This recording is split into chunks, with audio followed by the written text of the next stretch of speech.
Welcome back, friends, to Liberty on Nicotine, where the smoke is thick, the conversation is easy, and the scent of independence still lingers in the air.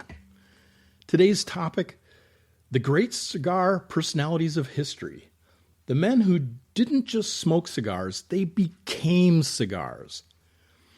You could almost light them with a match and get notes of tobacco, ego, and brilliance. I'm just going to interject here for a minute. I enjoyed a limited edition cigar called Year of the Rat yesterday, and it transported me. It was wonderful. I mean, it was an incredible experience, and I am going to report on it in an entire episode I'm going to dedicate to it. Let's see, this is episode 6. It's going to be the subject of episode 8, but I digress. Let me get back to this subject at hand. So let's light up and discover the undisputed heavyweights of the cigar culture. I'm going to start out with Winston Churchill, the man, and his name is practically a brand now, literally. Romeo y Julieta made the Churchill-sized cigar in his honor, a long, stately cigar about 7 inches of confidence and stubbornness. Churchill once said, "Smoking cigars is like falling in love. First you are attracted by its shape. You stay for its flavor, and you must always remember never, never to let it go out." That might just be the most British way anyone's ever flirted with tobacco. Churchill cigars were so essential to his persona that during World War II, his staff actually had gas masks specifically modified so he could keep puffing while bombs fell. Now that is commitment, or an addiction, depending on your point of view. But either way, the man smoked like the Blitz depended on it. Next, we move to Mark Twain, America's master wit of the original bad influence. Twain once claimed he smoked between 20 and 40 cigars a day.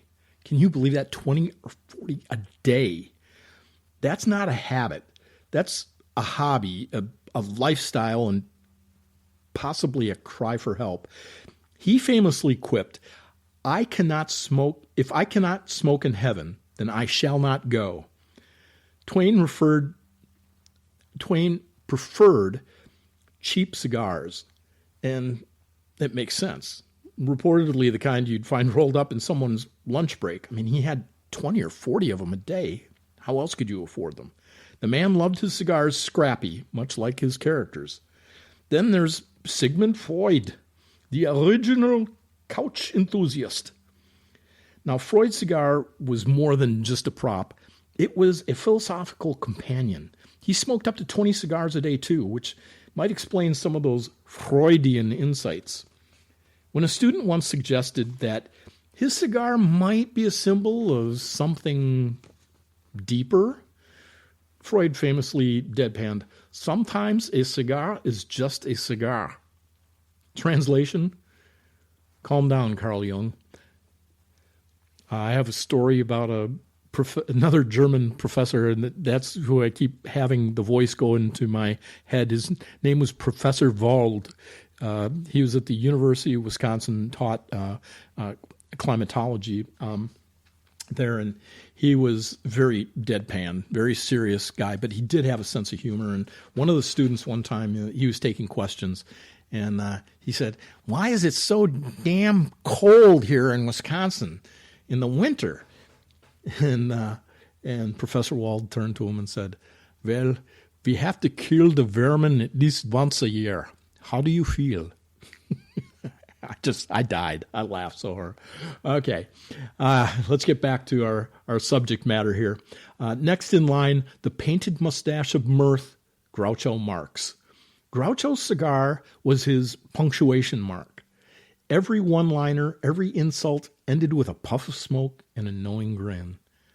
He often smoked La Corona cigars but on set, though, he sometimes switched to whatever brand the studio would pay for, which says a lot about Marxist economics in action. I'm sorry, libertarian in me comes out. His cigar was as much a part of his comedy as his eyebrows, which were both probably flammable.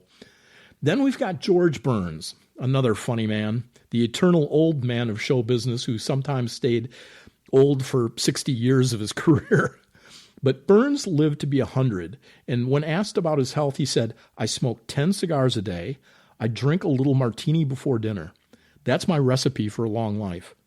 If that's true, the CDC owes the man an apology. Burns preferred the El Producto Queens, which is the kind of cigar that it won't impress, some of the snobs and critics, but you do find that it is just perfect for a comedian who outlived most of his audience.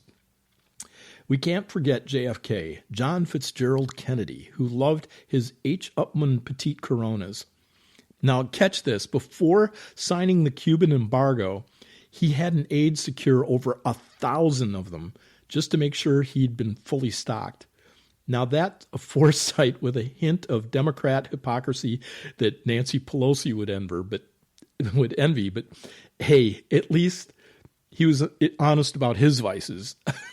I mean, oh man, truth is stranger than fiction, and especially in the world of love of the fermented tobacco leaf. And finally, Fidel Castro, on the other side of the equation here, the revolutionary who gave the world both cohibas and geopolitical tension. Now, Castro's cigars became a global icon of the rebellion and of quality. Ironically, he later stated that he had to give up smoking for health reasons. I mean, come on, folks. That's a bit like a pirate retiring from plundering due to moral fatigue. So what would tie all these people together besides nicotine stains and confidence? I mean, it sure wasn't political opinion. The cigar, in each case, wasn't just tobacco. It was theater for all of them. It was a symbol, a declaration that said, I have time, I have taste, and I am not afraid of the fire. From emperors to comedians to all of these personalities in the world, the cigar's been a prop of power, a muse, a mischief, a companion through contemplation. Whether it's Twain writing, Churchill rallying, or Burns cracking jokes into the twilight, each puff carried a little philosophy of its own. As you finish your cigar today or this week, just remember, you're not just smoking. You're joining along smoky conversation stretching back for centuries. One part rebellion, one part ritual, and all parts style. Well, that's it for today. It's a short one, but I just wanted to introduce all these interesting personalities to the lifestyle. Until next time, this has been Liberty on Nicotine. We're going to talk a little bit in the next episode on smoke, sip, and sound, the art of the perfect pairing. So until then, join us where freedom burns slow and steady. Sun go down, I'm sitting by the shore.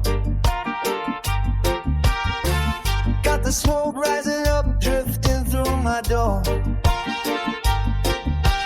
Every puff remind me what I'm living for. No chains, no man can't claim me no more. This cigar tastes like freedom, yeah.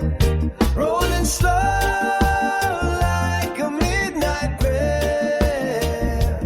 Fire in my hand, wind in my hair. This cigar tastes like freedom anywhere.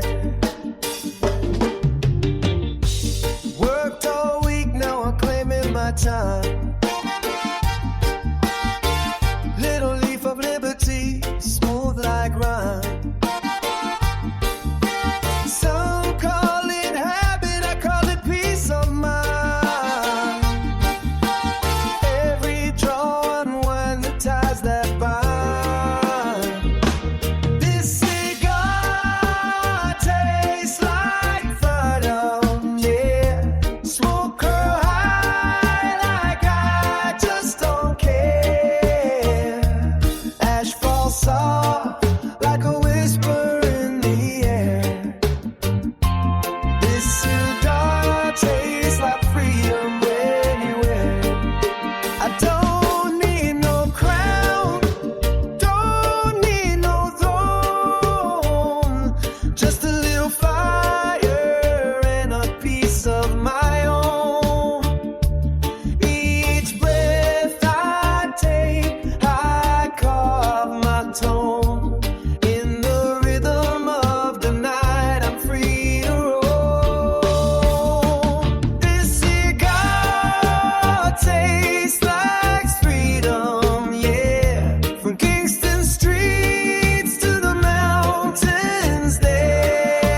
your stare.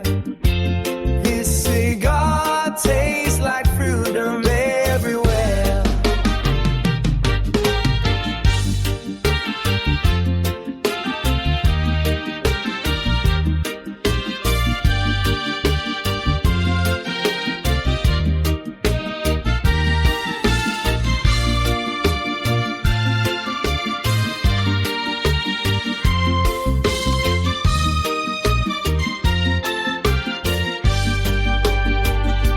One life, one love, one spark divine. Freedom's the flavor in this smoke of mine.